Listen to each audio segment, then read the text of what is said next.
might have been that the Martians had landed. The police were taking no chances. 6 unidentified objects were found dotted across the south of England. 15-year-old Neil Beatty found this one. It looked like a flying saucer and certainly smelled like something out of this world. A year ago, the village of Warminster in Wiltshire hit the headlines. Unusual showers of meteorites rained down, followed by reports of saucer sightings. Immediately, a team from the British Unidentified Flying Objects Association went into action. Loaded down with equipment, they set up watching posts and prepared to give a host of what they hoped would be friendly little green men a welcome to Earth they'd never forget. And they waited, and nothing happened. But the men of the BUFO were not deterred. They reckoned that one day something would turn up, or rather come down. For a time it seemed that predictions had come true when the sextet of saucers turned up.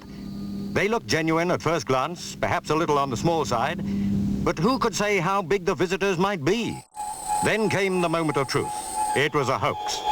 But you never can tell. Is this or is this not a robot? Honeywell Controls, the giant computer firm, present what they call a lifelike girl robot, but watch this demonstration carefully. Closing that door to rig up the robot is suspicious. Is this computerized control or is it a conjuring trick? The robot is called Miss Honeywell, presented as the ultimate in automation, the human-tronic saleswoman of tomorrow. At the Instruments, Electronics and Automatic exhibition at Olympia, she, or it, or maybe he, had the boffins bewildered. Study Miss Honeywell yourself.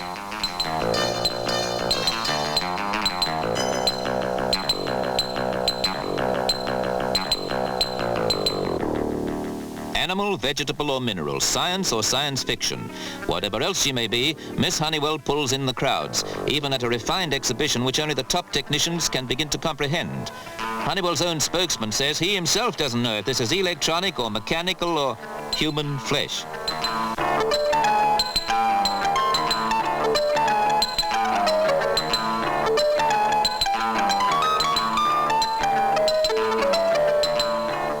The compere of this show tells his audience that Miss Honeywell would make a good assistant to any sales manager.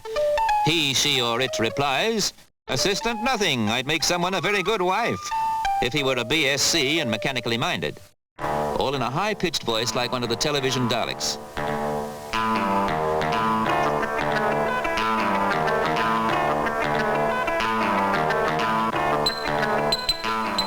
That man may give us a clue. He's just charged Honeywell Controls £2,000 for bringing Miss Honeywell over here to do her tricks from Hollywood, of all places. There's something fishy or fleshy about this show.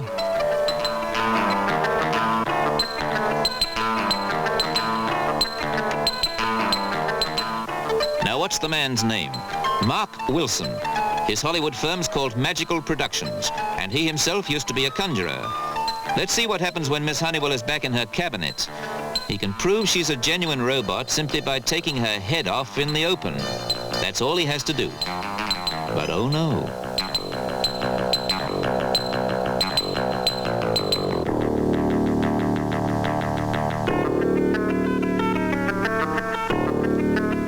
He's closed the cabinet, he says, because there are delicate microcircuits, integrated digital logic nodules not to be disturbed.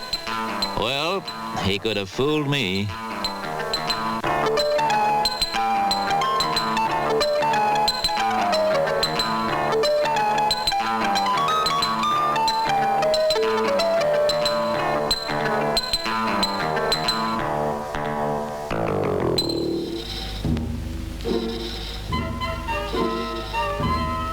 Some of the most famous fashion designers in the US today have been asked to forecast what Eve will look like in AD 2000.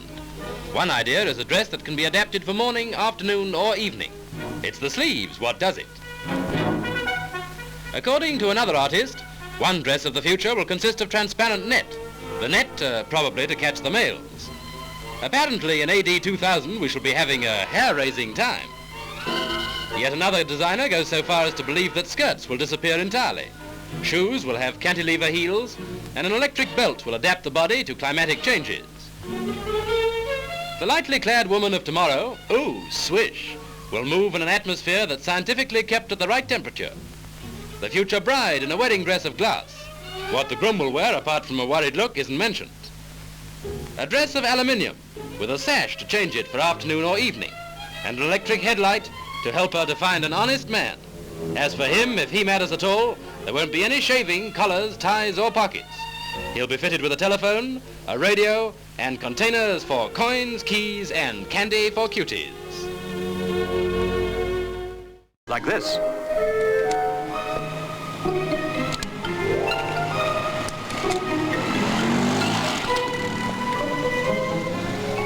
Here's something that's escaped from science fiction to invade Lady Godiva's super-modern city of Coventry, all for the sake of a student's rag. Dodger the Dalek is a robot newspaperman that sells rag magazines. John Aubrey of the Lancaster College of Technology designed this radio-controlled monstrosity all in the interests of charity, and it's far less shocking than some of the students' stunts.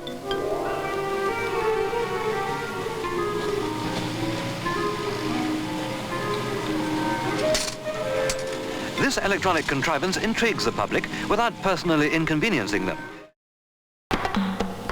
Robots can play and work. Here's a somewhat sinister mechanical marvel that can really be taken to task. In this case, for the manufacture of injection-molded plastic sinks.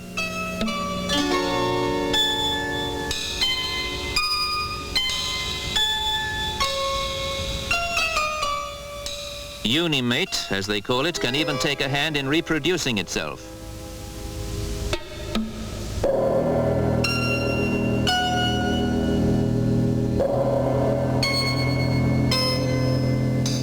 It's a robot that has more than a cool grip on things. It has a kind of mind, which can be programmed like a computer. But this is where it meets its master, of the human variety.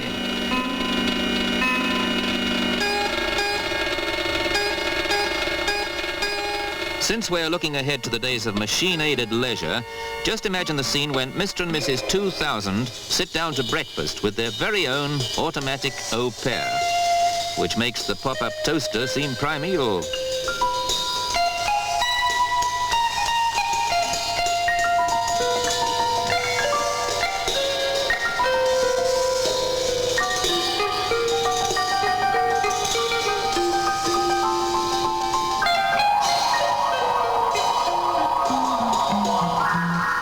The British firm that makes this US invention isn't advocating it as an armour-plated home help.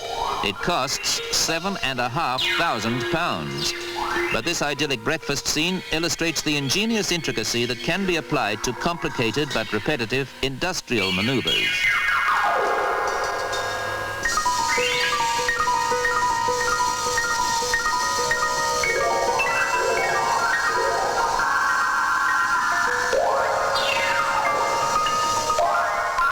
And while Mr. 2000 goes off to his work, naturally he'll be a computer programmer, the missus can settle down to the high life and enjoy watching someone or thing get on with it.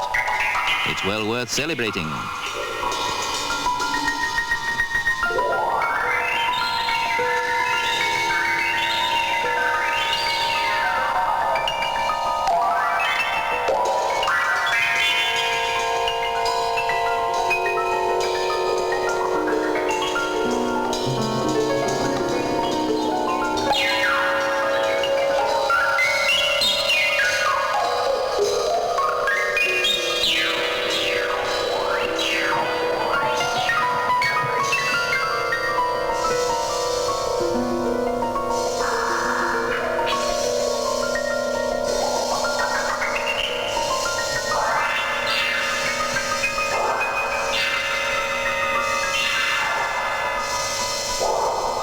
Go on, grab it, mate. I mean, Unimate.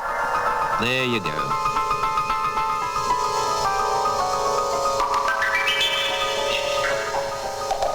Unimate will do whatever you tell it, and it never forgets. You just have to remember to switch it off or it'll go on raiding the larder all day and night. And that could mean having an automatic one-armed bandit round the house.